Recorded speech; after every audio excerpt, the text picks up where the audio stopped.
예, 저는 임진규입니다.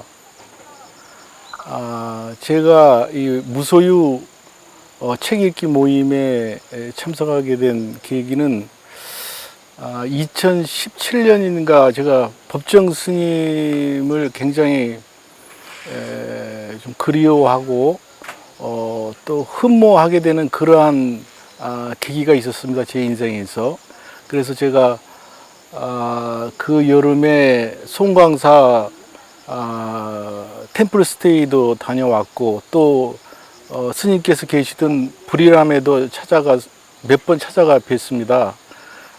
그렇지만 그때 그 상자 스님을 찾아뵙지는 못하고 굉장히 아쉬워하고 있는 터에 제 친구의 소개로 여기 곤지암에 계시는 향적 거사님과 삼매야 보살님을 알게 됐습니다. 그래서 여기 와서 뵙고 법정 스님에 대한 말씀이라든지 법정 스님에 대해서 많은 얘기를 들었습니다.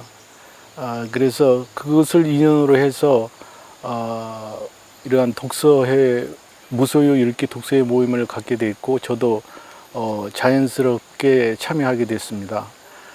무엇보다도 여기에서 책을 읽으면서 이 무소유라는 책이 저에게는 일종의 여러 불교 경전을 모릅니다만은 불교 경전 이상의 그런 의미가 있고 또 매월 한 달씩 이렇게 참석하게 되면은 마치 성당이나 교회에 가서 예배를 보고 또 지난 삶에 대해서 돌이켜보고 반성도 하고 그러는 것처럼 여기 오게 되면은 저도 마찬가지로 그러한 예배에 참석하는 그러한 마음을 가지고 항상 힐링을 하고 이렇게 갑니다. 물론 이런 자리를 아름다운 자연과 장소를 이렇게 마련해 주신 향적거사님과 삼매야 보살님께 특별히 또 감사한 마음을 갖고 있고요. 그래서 무엇보다도 여기에 부담 없이 그런 법정 스님을 그리워하고 흠모하는 사람들이 와서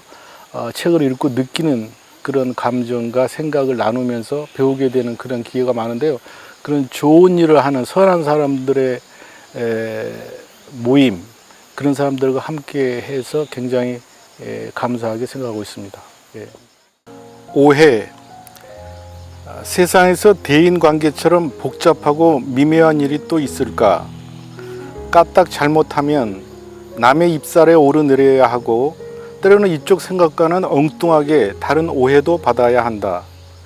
그러면서도 이웃에게 자신을 이해시키고자 일상에 우리는 한가롭지 못하다. 이해란 정말 가능한 걸까? 사랑하는 사람들은 서로가 상대방을 이해하노라고 입술에 침을 바른다. 그리고 그러한 순간에서 영원을 살고 싶어 한다. 그러나 그 이해가 진실한 것이라면 항상 불변해야 할 텐데 번번이 오해의 구렁으로 떨어진다.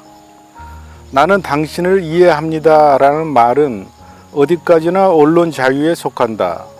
남이 나를 또한 내가 남을 어떻게 온전히 이해할 수 있단 말인가. 그저 이해하고 싶을 뿐이지. 그래서 우리는 모두가 타인이다. 사람은 저마다 자기 중심적인 고정관념을 지니고 살게 마련이다. 그렇기 때문에 어떤 사물에 대한 이해도 따지고 보면 그 관념의 신축작용에 지나지 않는다. 하나의 현상을 가지고 이러쿵 저러쿵 말이 많은 걸 봐도 저마다 자기 나름의 이해를 하고 있기 때문이다. 자기 나름의 이해란 곧 오해의 발판이다.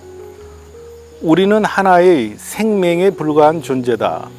그런데 세상에는 그 생명이 또 다른 생명을 향해 이해해 주지 않는다고 안달이다. 연인들은 자기만이 상대방을 속속들이 이해하려는 맹목적인 열기로 하여 오해의 안개 속을 헤매게 된다. 그러고 보면 사랑한다는 것은 이해가 아니라 상상의 날개에 편승한 찬란한 오해다. 나는 당신을 죽도록 사랑합니다 라는 말의 정체는 나는 당신을 죽도록 오해합니다 일지도 모른다. 언젠가 이런 일이 있었다.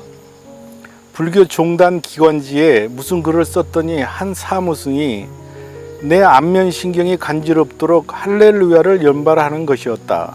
그때 나는 속으로 이렇게 뇌고 있었다.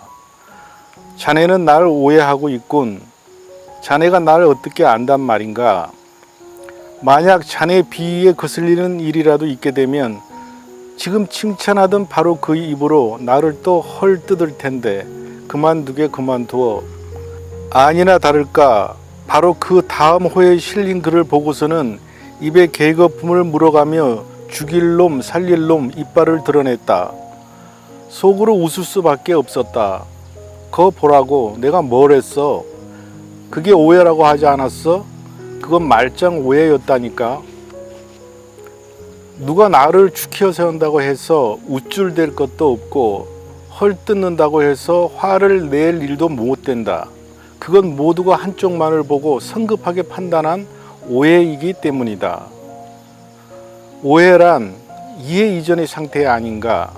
문제는 내가 지금 어떻게 살고 있느냐에 달린 것이다.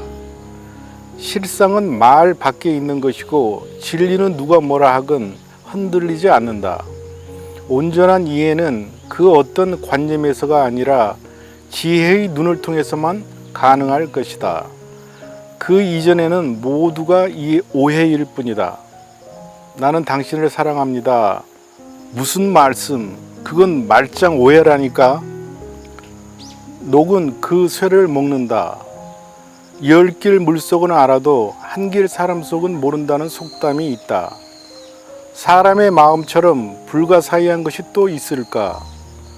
너그러울 때는 온 세상을 두루 받아들이다가도 한번 옹졸해지면 바늘 하나 꽂을 자리가 없는 것이 우리 마음이다. 그래서 가수들은 오늘도 내 마음 나도 몰라 라고 우리의 마음을 대변한다. 자기 마음을 자신이 모른다니 무책임한 소리 같다. 하지만 이것은 평범하면서도 틀림이 없는 진리다. 사람들은 일터에서 많은 사람들을 대하게 된다. 어떤 사람과는 눈길만 마주쳐도 그날의 보람을 느끼게 되고 어떤 사람은 그림자만 보아도 밥맛이 떨어지는 경우가 있다. 한정된 직장에서 대인관계처럼 중요한 몫은 없을 것이다. 모르긴 해도 정작 직장을 그만두게 될 경우 그 원인 중에 얼마쯤은 바로 이 대인관계에 있지 않을까 싶다. 어째서 똑같은 사람인데 어느 놈은 곱고 어느 놈은 미울까? 종교적인 측면에서 보면 전생에 얽힌 사연들이 조명되어야 하겠지만 상식의 세계에서 보더라도 무언가 그럴 만한 꼬투리가 있을 것이다. 원인 없는 결과란 없는 법이다. 그렇다 하더라도 직장이 외나무다리가 되어서는 안 된다. 우선 같은 일터에서 만나게 된 인연에 감사를 느껴야 한다. 이 세상에는 30몇 억이나 되는 엄청난 사람들이 살고 있다. 그 중에도 동양 또는 그 속에서도 5천만이 넘는 한반도, 다시 분단된 남쪽, 서울만 하더라도 600만이 넘는 사람들 가운데서 같은 직장에 몸담아 있다는 것은 정말 아슬아슬한 비율이다. 이런 내력을 생각할 때 우선 만났다는 인연에 감사하지 않을 수 없다. 안 잊고 온 일이 있더라도 내 마음을 내 스스로가 돌이킬 수밖에 없다. 남을 미워하면 저쪽이 미워지는 게 아니라 내 마음이 미워진다. 안 잊고 온 생각이나 미운 생각을 지니고 살아간다면 그 피해자는 누구도 아닌 바로 나 자신이다. 하루하루를 그렇게 살아간다면 내 인생 자체가 얼룩지고 만다. 그렇기 때문에 대인관계를 통해서 우리는 인생을 배우고 나 자신을 닦는다. 회심, 즉 마음을 돌이키는 일로서 내 인생의 의미를 심화시켜야 한다. 맺힌 것은 언젠가 풀지 않으면 안 된다. 금생에 풀리지 않으면 그 언제까지 지속될지 알 수 없다. 그러니 직장은 그 좋은 기회일 뿐 아니라 친화력을 기르는 터전일 수 있다.